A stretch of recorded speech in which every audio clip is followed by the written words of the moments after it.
Seekor kuda berukuran besar berlarian di Jalan Raya Bandung Cirebon, kawasan Tanjung Sari, Kabupaten Sumedang. Kuda milik warga Lebak Maja ini kabur sejauh 3 km dari kandang hingga jalan raya perbatasan Pamulihan tanpa tali pengikat. Naas, kuda yang kabur ini sempat menabrak seorang pelajar pengendara motor yang hendak berangkat ke sekolah hingga terluka. Beruntung kuda berhasil diamankan warga saat menuju tol Cisumdawu dan dikembalikan ke kandang.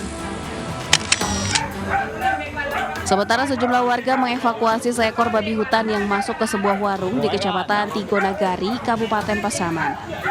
Tak butuh waktu lama, babi berukuran besar ini ditangkap warga dan dikerumuni beberapa anjing peliharaan supaya tidak kabur. Diduga babi masuk ke dalam warung warga akibat dikejar harimau Sumatera yang berkeliaran di Tigonagari sejak beberapa bulan terakhir. Tim Liputan iNews melaporkan. Sejumlah warga mengevakuasi sopir dan penumpang mobil pikap bermuatan gas LPG yang tertabrak kereta api di Desa Karangmulyan, Cijengjing, Kabupaten Ciamis. Akibat kecelakaan ini, Ruhiat tewas di lokasi dan Suryadin mengalami luka berat.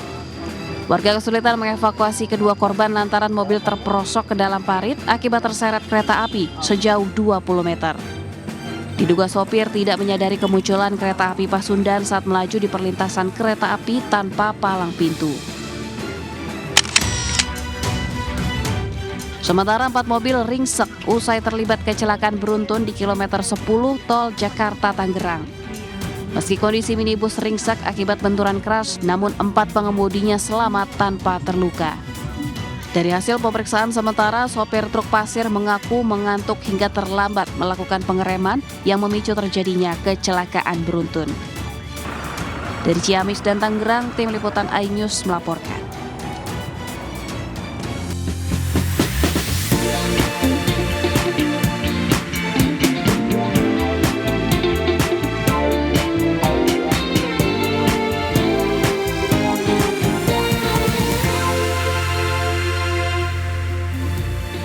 Halo, selamat siang pemirsa, Buletin iNews Siang kembali hadir menemani aktivitas Anda. Bersama saya Kezia 7, inilah Buletin iNews Siang selengkapnya.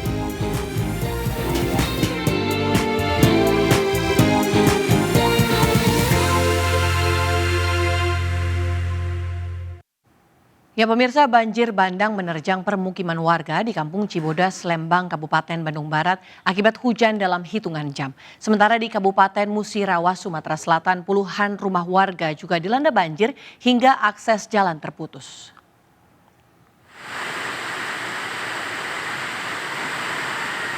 Video amatir ini merekam detik-detik banjir bandang yang terjadi di Kampung Cibodas, Desa Sunten Jaya, Kecamatan Lembang, Kabupaten Bandung Barat pada Kamis siang. Banjir lebih dari 1 meter ini menggenangi jalan dan merusak 4 rumah warga. Pasca kejadian, warga dibantu aparat bergotong royong menyingkirkan material pohon dan kayu yang menyumbat saluran drainase hingga membersihkan genangan lumpur yang cukup tebal. Intensitas hujannya tinggi dan juga longsoran tanah dari hutan diduga menjadi penyebab banjir di wilayah ini. Demikian Pak Takor untuk pertegaan Tol Cimahi. Sejumlah titik ruas jalan utama di Kota Cimahi, Jawa Barat pada Kamis petang juga kembali dikepung banjir. Hujan deras yang mengguyur selama 1 jam membuat saluran air dan beberapa anak sungai meluap ke jalan nasional. Polisi pun sempat mengalihkan pengendara ke beberapa jalur alternatif.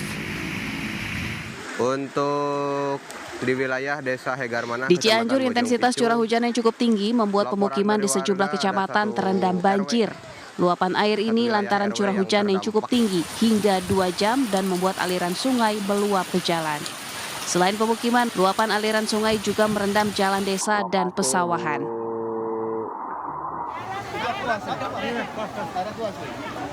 Bencana banjir juga melanda sejumlah daerah di Kabupaten Musirawas, Sumatera Selatan. Puluhan rumah warga di Desa Ciptodadi, Kecamatan Sukakarya, Kabupaten Musirawas terendam banjir. Selain merendam rumah warga, banjir juga membuat akses jalan lintas penghubung kabupaten terputus. Sebagian warga mengungsi dan yang lain memilih untuk tetap bertahan di rumahnya karena tak ada pengungsian. Pemirsa, pencuri pakaian dalam yang meresahkan warga di perumahan Mojo Asri, Jombang, Jawa Timur berhasil dibekuk polisi. Sementara di Sumatera Utara, polisi mengamankan seorang anak yang tega menganiaya ayah kandungnya hingga tewas lantaran tidak terima dimarahi korban.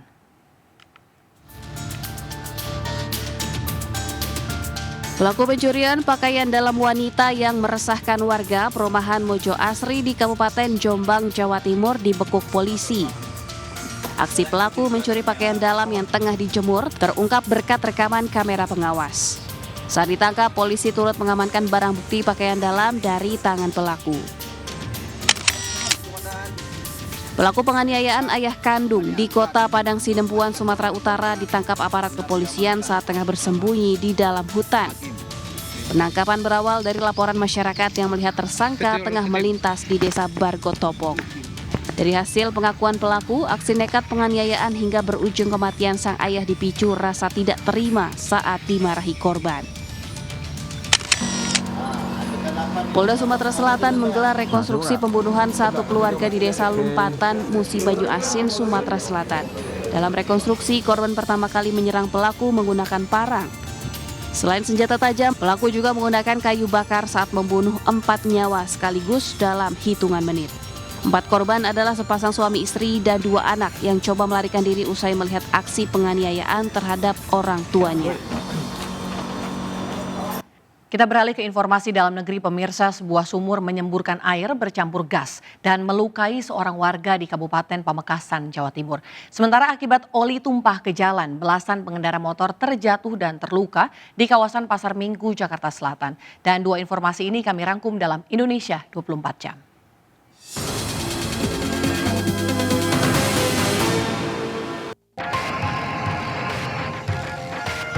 Sebuah sumur yang dalam tahap pengeboran sedalam 140 meter tiba-tiba menyemburkan api bercampur gas. Naas pemilik lahan yang akan melihat kondisi sumur miliknya tersambar api saat mendekati lubang sumur. Aparat Polres Pamekasan melokalisir lokasi dengan radius 100 meter lantaran banyak warga ingin menonton semburan api. Tangis keluarga pecah setelah mengetahui ketiga anaknya tewas tenggelam di sebuah kubangan galian tambang pasir. Saat kejadian, ketiga korban sedang bermain di sekitar lokasi tambang di Desa Neglasari, Kecamatan Nyalindung, Sukabumi. Diduga ketiga korban terpeleset hingga terjatuh ke dalam kubangan.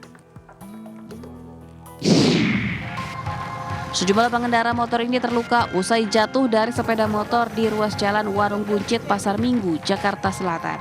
Pengendara motor ini mengalami kecelakaan akibat tumpahan oli dan licinnya jalan usai diguyur hujan deras. Mendapat laporan warga, petugas Gulkarmat Jakarta Selatan mendatangi 3 lokasi kejadian dan melakukan penyemprotan jalan.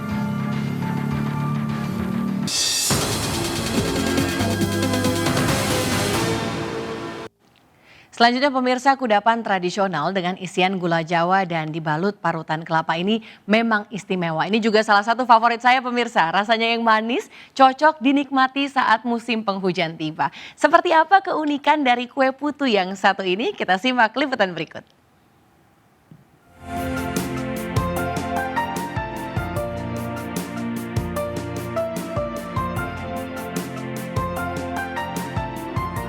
Bentuknya yang unik dengan taburan parutan kelapa, kian menggoda untuk bisa dinikmati. Inilah kue putu dengan bentuk penyajiannya yang menyerupai tabung dan memiliki suara uap yang khas seakan penanda hadirnya kudapan tradisional asli Indonesia. Kreasi warna yang serasi antara hijau dan putih dalam sajiannya terlihat berbeda dengan sajian kue putu khas Bangka Belitung. Berbentuk pipih dan menyerupai kue dorayaki asal Jepang. Diolah dengan adonan tepung beras dan gula aren asli hingga menghasilkan cita rasa gurih dengan sensasi yang siap menggoyang lidah. Cara membuatnya pun sangatlah mudah. Adonan yang sudah disiapkan dicetak dengan alat khusus berbentuk bulat dan pipih. Diletakkan pada alat kukus, lalu tutup dan diamkan agar teksturnya segera matang. Rasanya gurih, manis, dan gula arennya sangat terasa. Cocok buat sarapan di pagi hari. Dan ini makanan merupakan makanan kesukaan keluarga kami. Berbutirnya 1.000. Kadang orang per cup, kadang kami per cup 5.000, ada yang 10. Tak hanya rasanya yang gurih menggoda, harganya sangat ramah di kantong, hanya Rp1.000 saja per satunya. Dari Kabupaten Bangka Belitung, Haryanto, iNews melaporkan. Dari kuliner kita ke wisata pemirsa. Bagi Anda yang hobi berlibur ke pantai, harus coba datang ke wisata Pantai Kelapa di Tuban. Kenapa? Karena di tempat ini selain berlibur, terdapat wahana terapi garam kesehatan yang letaknya di bawah rerimbunan pohon kelapa.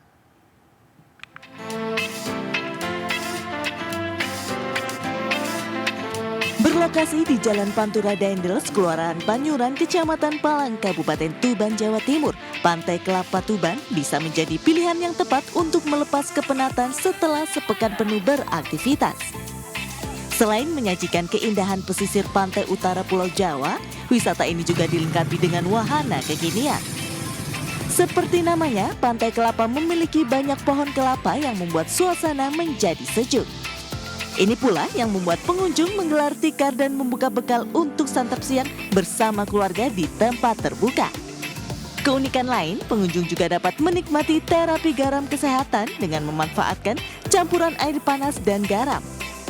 Terapi ini dipercaya dapat menyembuhkan beragam macam penyakit seperti rematik, melancarkan aliran darah, membuang racun-racun, dan pegal-pegal di kaki. Saya nyoba terapi air garam kesehatan di Pantai Kelapa. Iya, munculnya terapi garam kesehatan di Pantai Kelapa, kita perlu peduli dengan kesehatan karena adanya produksi garam di kita. Untuk bisa menikmati keindahan pantai ini, pengunjung hanya dikenakan biaya masuk sebesar Rp10.000 saja. Dari Tuban, Jawa Timur, Pipit Wibawanto, iNews melaporkan. Siti Atikoh, istri dari calon Presiden Ganjar Pranowo, berburu sejumlah bahan pokok di sela-sela kunjungannya. Informasinya sesaat lagi di Buletin iNews Siang.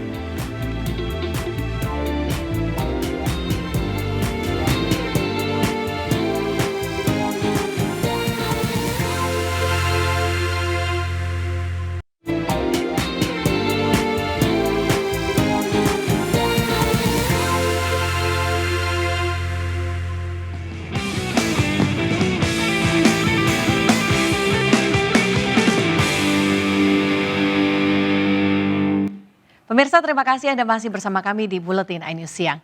Istri calon Presiden Ganjar Pranowo, Siti Atikoh, memborong sejumlah bahan pokok di sela kunjungannya ke Pasar Modern Unit 2 Kabupaten Tulang Bawang, Lampung. Sementara calon Presiden nomor urut 1 melakukan silaturahmi ke Kesultanan Kutai Kartanegara Ing Martadipura. Sedangkan dari Ampung, calon Presiden nomor urut 2 Prabowo Subianto disambut antusias oleh relawan dan emak-emak.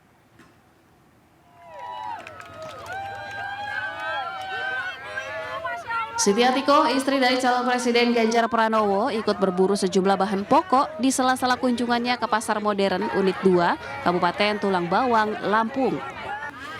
Kedatangan Siti Atikoh bersama rombongan ini disambut yel-yel oleh para pedagang. Istri dari Ganjar Pranowo ini berbincang dengan pedagang untuk menyerap aspirasi dan meninjau stabilitas harga bahan pokok. Selain pedagang, Siti Atikoh juga mengunjungi kios pupuk dan menampung keluhan petani terkait sulitnya mendapatkan pupuk subsidi. Terkait persoalan ini, Siti mensosialisasikan manfaat program KTP Sakti kepada masyarakat agar lebih mudah mendapatkan pupuk bersubsidi yang tepat sasaran. Pedagangnya menyampaikan keluhan-keluhan juga dari para petani untuk mendapatkan pupuk bersubsidi. Yang petani kecil yang seharusnya mendapatkan subsidi itu kesulitan sekali. Usai belusukan ke Pasar Modern Unit 2, Siti Atikoh bersama rombongan langsung bertolak ke Palembang, Sumatera Selatan untuk melanjutkan safari politiknya. Dari Tulang Bawang, Lampung, Ahmad Lutfi Rosyadi, iNews melaporkan.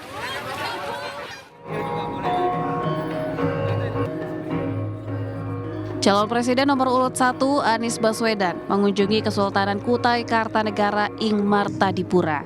Di Kedaton, Anies Baswedan disambut dengan ritual tepong tawar oleh kerabat Kesultanan dan disambut oleh Sultan Kutai Kartanegara Ing Martadipura ke-21 Haji Muhammad Arifin didampingi Permaisuri Ratu Sekar Asih. Mengenakan sebuah songkok senor bertali kuning, Anies menyempatkan diri berbaur dan coba mengikuti tarian.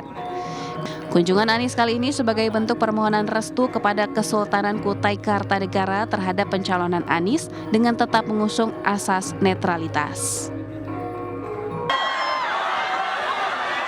Sementara itu dari Lampung, kedatangan Prabowo disambut antusias oleh relawan dan emak-emak. Bahkan Prabowo mengaku mendapatkan genggaman kuat dari emak-emak di Lampung saat berjabat tangan dan seakan-akan tidak ingin melepaskan genggamannya. Dalam orasi politiknya, calon Presiden Republik Indonesia nomor urut 2 ini mengajak rakyat Indonesia untuk mendatangi TPS pada 14 Februari 2024 mendatang dan memilih sesuai hati nurani.